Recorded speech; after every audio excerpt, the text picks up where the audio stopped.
All right, biology students, this is chapter 15.1. We're going to go over the notes, but I want to remind you that if you haven't read chapter 15.1 yet, you'll need to and answer the appropriate Learn Smart questions. I think there's about 10 that are for just that section. Make sure when you're reading that you are looking at the pictures, that you're paying attention to the bolded words, the vocab, and that you're really trying to learn it, not just read it to read it, not just randomly guess the questions or guess the answers to questions to get them right, but try to figure them out. All right, so 15.1 is about a few things. It's about kind of the history of Darwin and the people that influenced him, his trip, and kind of some evidence that led to his theory of evolution.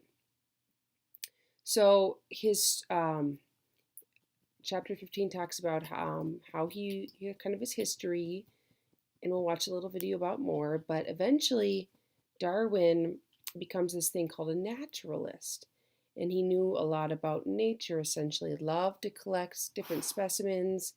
He collected a lot of insects, for example, and just loved to study them. He got this sweet gig to be like a companion on this trip, and you can see the path of the trip here, journey out in red around South America from England, and then back around that way. And it took 5 years. So he went as a companion, and he also knew a little bit about nature, so they wanted him to come along. So when he began this journey, it was common knowledge or thought that the world was not that very old, and that the animals and plants within the world just kind of always were the same. They never changed. So he went this ship. This voyage was called the Beagle, the HMS Beagle, and they went many places. You've probably heard of the Galapagos Islands. That's one of the main places that Darwin collected evidence, fossil evidence, actual animal evidence, and took sketches and notes that led to his theory. So for this section, we want to talk about evidence, like I said, that Darwin that influenced him, and 4 principles of natural selection. And we'll start to talk about how natural selection can change a population. So evolution is the term used to describe how modern organisms, how we see them today, are believed to have changed over time and come from one common ancestor. The ship he went on was called the Beagle.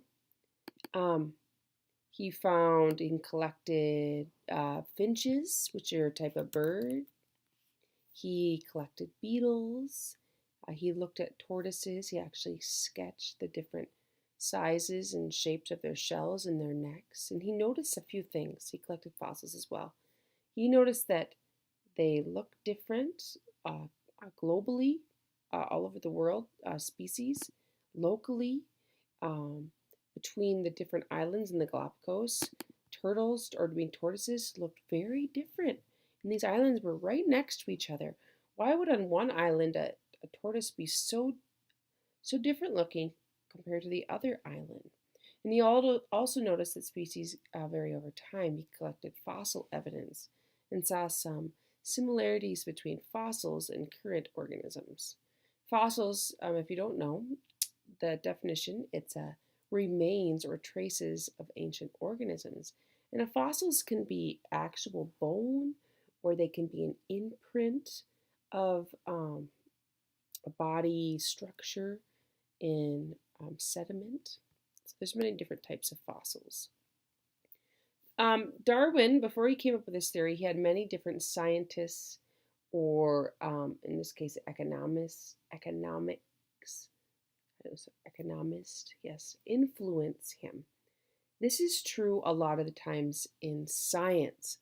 You don't just get a ding, a random light bulb that goes off in your head. You read scientific journals, and you are influenced by the work and the research that other scientists do. So keep that in mind. First, these two, and they can be grouped together, Lyell and Hutton, they were both geologists. And geologists rock. They study the earth formation, what makes the earth, the soil as it is, the structures. And they studied the age. They were starting to look at the age of the earth, and they started to see that perhaps the earth wasn't as young as what was thought. And they both came to believe that the earth is in fact older due to the evidence that they were finding in their geology, their layers of the sediments and the rocks and volcano evidence and earthquake evidence and all of those different things. Um, Lamarck, your book doesn't talk about him in this section, but he also influenced Darwin, and he had this belief that acquired traits, that are acquired in a person's lifetime or an animal's lifetime, like he thought about giraffes, that they could be passed to the offspring. And then Malthus, he was studied the economy, and he was looking at the London and how populated it was in the 1700s, late 1700s, and he thought, well, if the population goes unchecked, there's not going to be enough food or space for all these people, so something's going to have to take them out, essentially. Another thing that Darwin was influenced by was this selective breeding, right? That's the word here. Selective. And he coined the term artificial selection. So he knew that this was common, especially in pigeons in his day, that traits that were desirable, people would choose. I like this pigeon because its feathers are cool looking. I like this pigeon because it doesn't make a lot of noise. I'm going to mate them together and produce a perfect pigeon that I want. The feathers and the non-squawkiness are natural traits. Humans didn't invent those, but they kind of manipulated it slightly to produce a product that they liked. This is still done today. Dogs are a great example. You take a bulldog, it's fast and aggressive, but it doesn't have strength, and you mate it with a mastiff, big and strong, but lacks speed and aggression. You get a bull mastiff that's big, strong, fast, and aggressive, the best of everything. You want a great guard dog. Chickens are also selectively bred to produce larger breasts because people like chicken breast meat. This slide talks about the details of these scientists, Hutton, Lyell, and Lamarck. I want to hover on Lamarck here. This is his famous giraffe picture. So, for example, this giraffe's neck, he believed that during this giraffe's lifetime, that its neck could stretch to get the leaves up higher in the tree, okay? And that the giraffe could acquire this trait and then pass it down to its offspring. But this is not a valid theory, but this idea that traits could potentially be passed down influenced Charles Darwin. So Darwin took all of his evidence and his readings about all these other scientists, and he pondered something. He thought, well, if humans can select traits, maybe nature can do the same thing. Maybe nature is doing the same thing. Nature, okay? And he termed it natural selection, which we'll get to. But in nature, there's a natural struggle for existence. There is going to be competition for food, space, mates, shelter. If there's not enough of those things, there's going to be some competition. And we also know that traits are heritable. They can be, you can inherit certain traits. An adaptation is a trait that makes you more fit for a certain environment. So you have an adaptation that helps you survive in a particular environment. Some variations that are natural in a species are better suited to a specific environment, just depending on what kind of environment that is. Natural selection is the term that Darwin coined that kind of was describing what he was seeing. Another name for natural selection, or I guess a nickname, is survival of the fittest. Okay, so in this little picture here, it's sunflowers. The natural variations is these sunflowers are shorter than this one. This one's tall. And that tall trait makes it less fit for this particular environment. So these shorter ones survived. So natural selection is coined the mechanism for evolution. It's not evolution, but it's the way that it works. And those less equipped, like I said, in this case of the sunflower, would eventually die. If your trait that you inherited doesn't make you more likely to survive, doesn't make you more likely to reproduce, eventually that trait will go away. And because the organisms that have them will die. I kind of led into this one, but fitness is how well, not like physically fit, but how well an organism can survive and reproduce in its environment. So in the case of finches, we're talking Darwin saw beak differences. So some beaks made a finch more fit in a certain environment.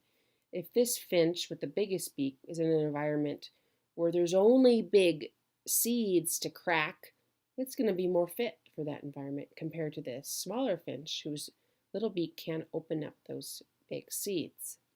Birds also can be more fit with their mating songs. If a bird is singing a song, well, the male birds in this case, where they're like, tweet, tweet, tweet, tweet, tweet, and the female bird's like, yeah, that's not doing it for me. That trait, that song that bird is singing, makes him less fit. So high fitness is you're more suited to that particular environment, you're more likely to survive, you're more likely to reproduce, compared to low fitness. You're not well suited to that environment. You're not likely to survive, and thus not likely to reproduce. This little chart shows all the different species of finches, or not all of them, most of them, and different shapes of their beaks. And their beaks were different shapes because their environments had different food sources. So one beak might be fit for one environment, but if you take that bird and you move it to a different environment, like if you take a seed eater bird and you put it in a bud eater environment, it might not be more fit for that environment. It just depends on what the food is. So for natural selection to happen, to work in an environment, 4 things need to happen, need to be evident. These are the principles of natural selection. First of all, there needs to be some variation within the individuals in the environment. So if we're talking about finches, they had different beaks. Number 2, these variations need to be heritable, need to be able to be passed down to their offspring. Thirdly, there needs to be some kind of struggle for existence. There needs to be more animals born or organisms born that can actually survive, some need for competition. And lastly, there needs to be variations that increase, or there needs to be difference in fitness. So variations that increase reproductive success, or the more fit ones, will be more common in the next generation. Darwin eventually published his findings in a book called On the Origin of Species in 1859, and it was very revolutionary and controversial for the time. And he coined the term, I guess on the last page, evolution, and that's the term used today to mean the cumulative change in a group of organisms throughout time. And it should be noted that natural selection is not the same thing as evolution, but it's the way that evolution essentially happens. And lastly here, I'll refer to this term a lot, but it's called the